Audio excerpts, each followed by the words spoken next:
Bon, d'abord maa ngi nuyu ñi ma bokkal plateau bi yëpp sama grand Alaaji Man sama grand bi Tata Ngone ak Yoro Ndiaye donc il y a moom réalité bu existe boo xamante ni moom dara donc voilà dafa existe mais li may wax toujours nullement mënut a remplacer la création c'est même pas possible donc mu nekk mais comme son nom l'indique on peut l'utiliser intelligemment c'est-à-dire de permettre de raccourcir par exemple loo xam ne mënoon durer 1 heure de temps de travail mën na la ko wàññil ba mu nekk ay 5 minutes donc voilà raccourcir yenn éléments yi mais mënul remplacer la création humaine c'est loolu moom waaw c'est même pas possible waaw parce que y a une authenticité boo xamante ni loolu nit rek moo ko mën et je trouve que aussi des fois il suffit que nga xam ne que ne vidéo bi yàlla rek dafay xaw a dévaloriser production bi donc loolu aussi lu am bon ça xam naa ne ku ne dañ ci joxe xalaatam mais Aziz ça nous ramène à parler des métiers de la musique jamono ji en résumé musicien chanteur métier de la musique aujourd'hui yan métier de la musique moo am ak fu ñu jëm est-ce que ay métiers yu nekk ci danger la am déet. bu baax question bi. les métiers de la musique. les métiers de la musique. waaw. yan moo ci am fu mu toll ak est-ce que c'est des métiers en danger aujourd'hui avec l'intelligence artificielle. non dafa am ay problème rek yu metti problème yu bees te loolu du lu bees ci musique gis nga musique dafa mos a yàgg am ay problème di régler problème yi fàttaliku leen amoon na jamono joo xam ne rajo amul télévision amul musique concert rek moo amoon. bu amee tamit bëriwul woon. ah. ma ne bu amee tamit bëriwul woon. déedéet si yeneen dëkk yi. si yeneen dëkk bari oui. woon na je veux dire que ay 16e siècle 15e siècle ak yooyu pas tout ça concert rek moo amoon. concert jamono yu Mozart ak ñoom seen. waaw si côté boobu. si côté boobu mais ñun tamit amoon nañu ay ndaanaan fii de. mais concert rek moo amoon. musique da ngay toog déglu soo fekkewul nettali dong nga si am. ñu toog ba si yàgg ñu inventé rajo mooy lan mooy mun nga am mbégte ak contentement ci musique te fekkewuloo fan koy defee. mais kooku problème bu bees la woon. si ne mais lu ñuy dem fu ñu jëm naka la musique bi di bel léegi daal da ngay toog daal pour sori di déglu musique ainsi de suite après internet ñëw mais chaque fois ñuy régler problème yi progressivement aujourd'hui IA bi daf ñu ñëw poser problème yu bees mais man wóor na ma ne problème yooyu dina am ay solution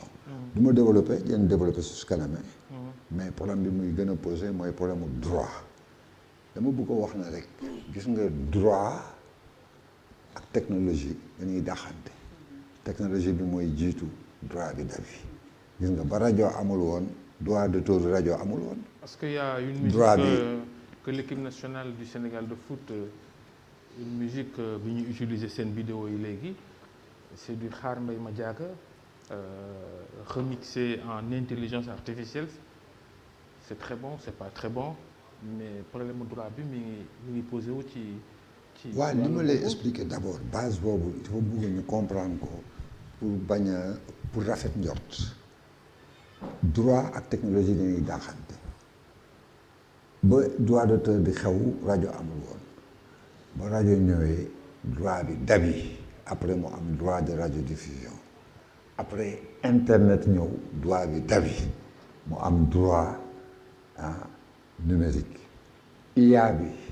ñëw na nit yaa ngi gëstu je suis sûr que dinañu régler ay affaire droit yi xëy na suñu waxtaan bi wéyee parce que bëgguma accaparer la parole yéen gën développer damay introduire Alaaji Man ci loolu on en a parlé il y a 2 ans 3 ans l'IA générative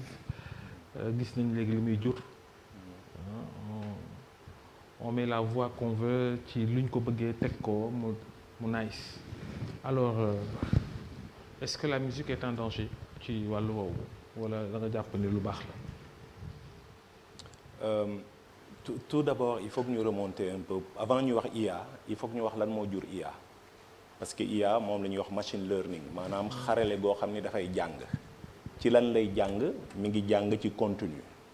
contenu boobu lan la nit ñi ñoo koy defar donc IA dafay jàng ci loo xam ni nit defar na ko mu jàng ci ba mën ko di ko defaat donc loolu mooy IA waaye bu ñu delluwaatee en arrière suma kilifa Aziz wax na ko léegi ci chaîne de valeur boobu avant ñuy wax IA dafa am d'abord li ñuy wax les données yi mooy li nga xamante ni contenu bi moom lay générer donc tey balaa ñuy wax sax problème mu IA dañuy wax d'abord problématique bi ñu am ci contenu yi nga xam ne artistes yi ñi ngi koy générer ñu ngi koy utiliser muy créer ay données yooyu di entraîner intelligence artificielle ba intelligence artificielle di mën di toppandoo artistes yooyu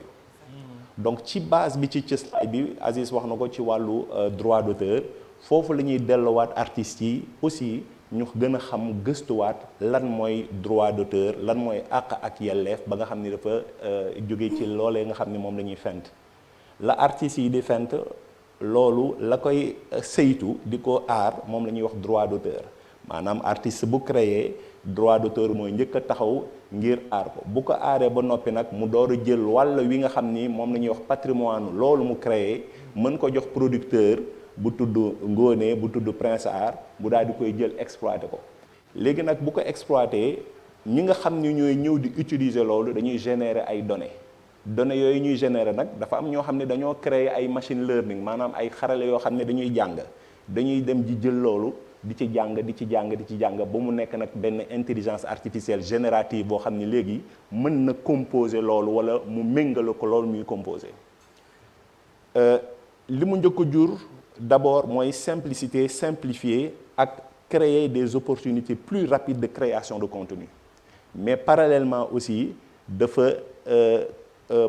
dafa tënk métier yu bëri yoo xam ni ci musique yii ñi ngi disparaître wala yoo xam ni sax disparaître nañu mu am nag li nga xam ne moom mooy problématique conflictuelle bi nga xamante ni moom la ñuy wax ni droit d'auteur u IA naka lañ koy régler Aziz wax na ko ñu ngi ciy liggéey naka la ñuy def ba dab ko mais bu ñu demee ci contexte Sénégal mi nga xamante ni ku ci nekk yaa ngi wax IA ak musique bi tey boo composer musique ak IA dëgg la dina gaaw mën nañ ko utiliser et d'ailleurs mën nañu attirer attention sax ci agence de pub yi ak ñi nga xam ne dañuy créer du contenu parce que derrière am na corporation bu tudd ay artistes ñoom dañuy créer ay contenu waaw léegi bu fekkee intelligence artificielle dañu jël substituer ko ak corporation boo xam ne ñoom ñooy créateur de contenu première problématique bi mu ngi noonu loolu ma nga xewee ci diggante cantine B221 ba mu tëjee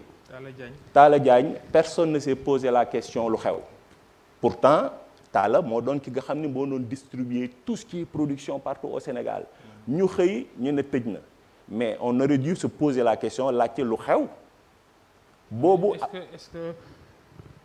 on pouvait voir venir. oui am na lu xewoon jamono jooju mais bàyyi ñu ci xel moom la Aziz doon wax sànq. mooy transformation segment de marché parce que xam nga musique dafa nekk ci li ñuy wax modèle économique ak tendance de consommation foog nga xam ko. foog nga xam modèle économique bi lan la ak ñi nga xam ni ñooy consommer musique naka lañ koy consommer ñaar yooyu boo ko maîtriser wul dafay jafe nga am marché boobu nag moom moo ñu tënk jamono ji intelligence artificielle la ñëw rax ci li ñuy wax aussi connectivité mooy accès à internet ak plateforme numérique yi ñëw rax ci mu daal di créer maintenant benn écosystème boo xam ne en tout cas ci musique africaine rawatina musique sénégalaise daf ci andi problématique yu bëri donc tey fête de la musique occasion la ñu dem ci biir yaatal loolu parce que derrière SODAV ci liggéeyam aussi di nga gis ni li mu ëpp lu muy am ci revenu jëm ci musique ci numérique boobu lay jóge de moins en moins jógetul ci reproduction yoo nga xam ne mooy cassette ak reproduction mécanique wala bokk li ñuy wax sax télévision mais beaucoup plus sur le numérique donc bu ñu xuusee ci biir ak biir ngoone dinañu jàppale ci ay information ñu gën a mën a comprendre fexe aussi ñi nga xam ne ñi ngi seetaan émission bi muy ñi nga xam ne ay soppi musique rek la ñu gën a comprendre acteurs yi nga xam ne aussi ci musique la ñu nekk ñu gën a comprendre parce que fi ñu toll en 2026 war nañu toll foo xam ne waxtaan bi war nañoo jëriñ ñi ñuy seetaan jëriñ acteurs yi permettre aussi ñu sensibiliser ñiy consommer musique seen responsabilité ngir musique am dayo Ngoné va nous expliquer tout à l'heure waaye dañuy dem ci Yoro Ndiaye musicien chanteur